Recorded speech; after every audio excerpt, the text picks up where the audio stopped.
Cheikh Fall, initiateur festival international du Zikr les couleurs de la Fayda.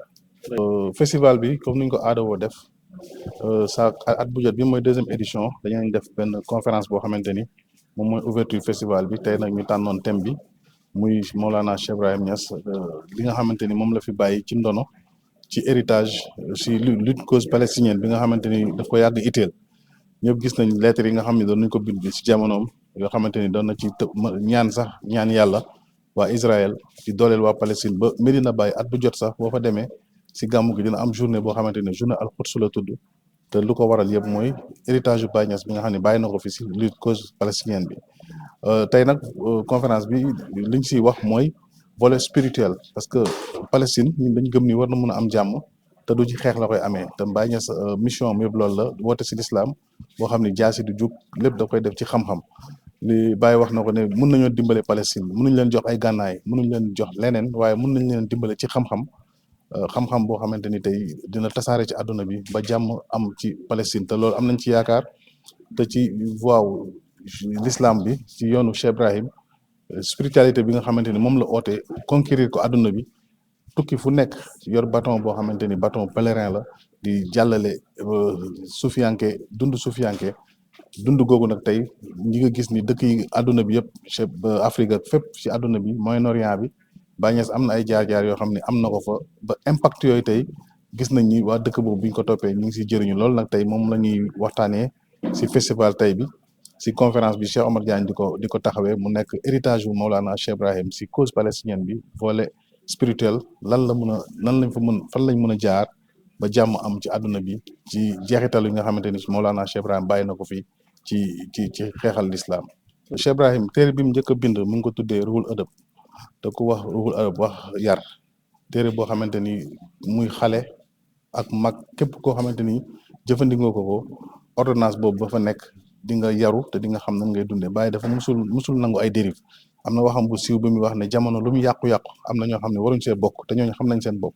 taalibe Maulana Cheikh Ibrahim wala képp koo xamante ni da ngay roy Maulana Cheikh Ibrahim dérive yi am nii kenn waruloo see dégg ndax Baye musta oote si loolu Baye l'islam la woote jàmm la woote njub la woote sell méngoo ak jamono waaye tout en restant xalaal kon jàngale Cheikh Ibrahim moom mooy jàngale l'islam Baye wax na ni moom bu yonent bi sallallahu alayhi wasallam doxee mu dox su yonent bi taxawee mu taxaw kon Cheikh Ibrahim wooteem yëpp lépp loo gis ñu ne Cheikh Ibrahim moo ko woote rek xoolal ndax méngoo na ak l'islam su méngoo ak l'islam rek nga xamante ni Baye moo ko wax na tam si jeunesse bi wax na ni ëllëgu réew boo gis mu ne ci ndoddu jeunesse la aju mu ne waaye nag du n'importe quelle jeunesse boo xamante ni dañoo am xerañte ba pare ubbeeku ci xam-xam am culture mu ne nag ndaw boo xamante ni amul culture dafa mel ni garab boo xamante ni amul tóortóor kon Cheikh Ibrahim wooteem xam-xam la wooteem jàmm la wooteem njub la sell la lépp loo dégg mu niroog dérive wala innovation si l'islam xamal ni loolu du woote Cheikh Ibrahim loolu nag moo waral tey ay jeunes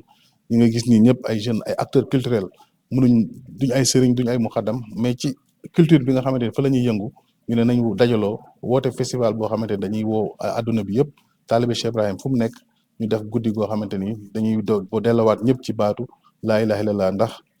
nuñ ko waxee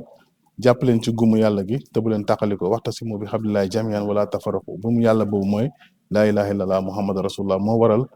festival international du zikr parce que zikr bi moom mooy dellowaat ñëpp boo xoolee Cheikh Ibrahim lim takkee àdduna bi yëpp baatu laa ilaha illallah la laa ilaha illallah boobu nag si diversité boo ñëwee di nga fa dégg façon zikr bu ne maanaam Cheikh Ibrahim li nga xamante ni diversité culturelle bi nga xamante ni andi na ko ci l'islam bi loolu la ñuy wane à travers les zikr moo tax ñu woote festival bi conférence bi nag ouverture la borom xam-xam yi ñu ngi fi teew ñu am nañ ay invités yoo xamante ni de marque yoo xam ne ñu ngi fi ñëpp pour wan xale yi ak jeunesse bi ne gëstu ak bëgg lu baax nekk xale waru la koo tere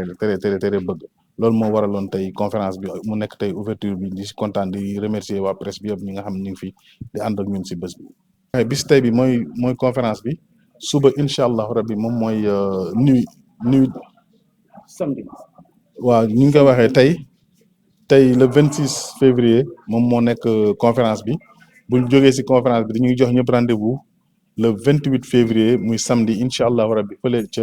théâtre national Daniel Sorano mu nekk nuit du zikr guddi boo xamante ni tagg yàlla lañ fay def julli ci yonent bi sallallahu alayhi wasallam borom way yi nga xamante ni Mawlana Cheikh Ibrahim way na ko mu nekk ay tagg ci yonent bi sallallahu alayhi wasallam bu ñu fa ñëwee dinañ ci am luñ ci dégg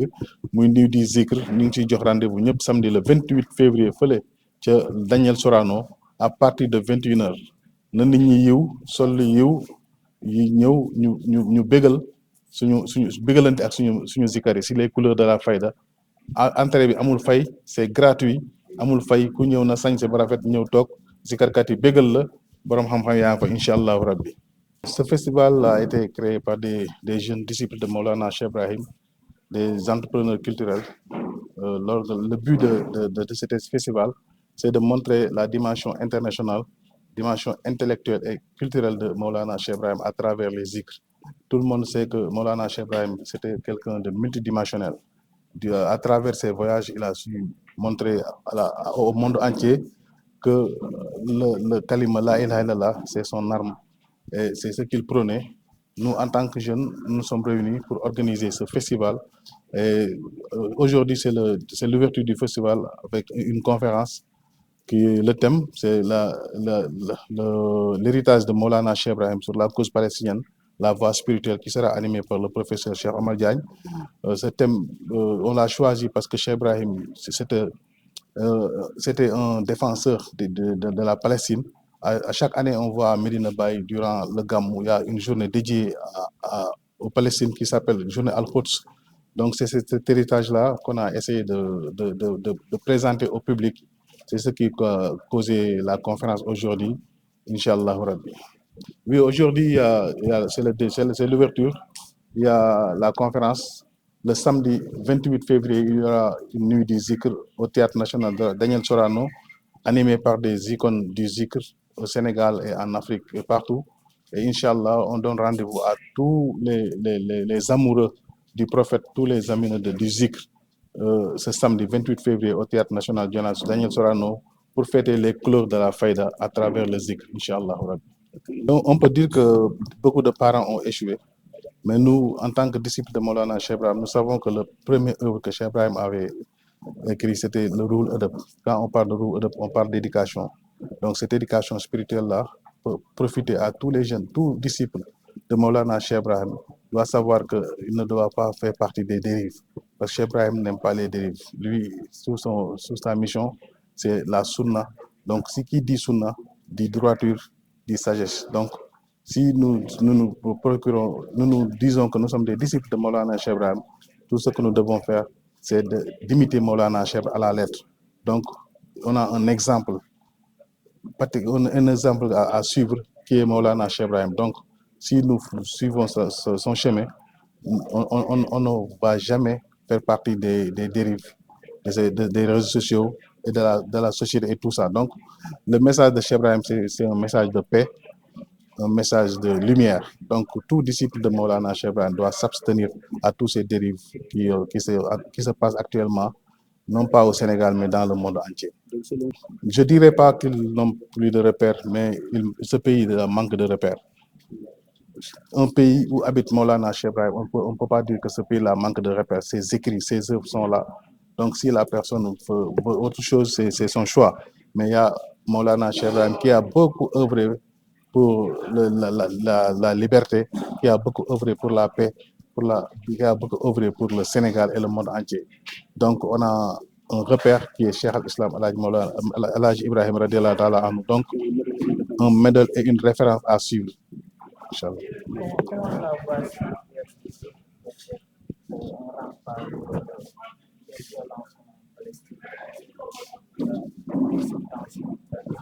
Oui, tu sais, le zikr, le prophète l'a dit, le zikr apaise le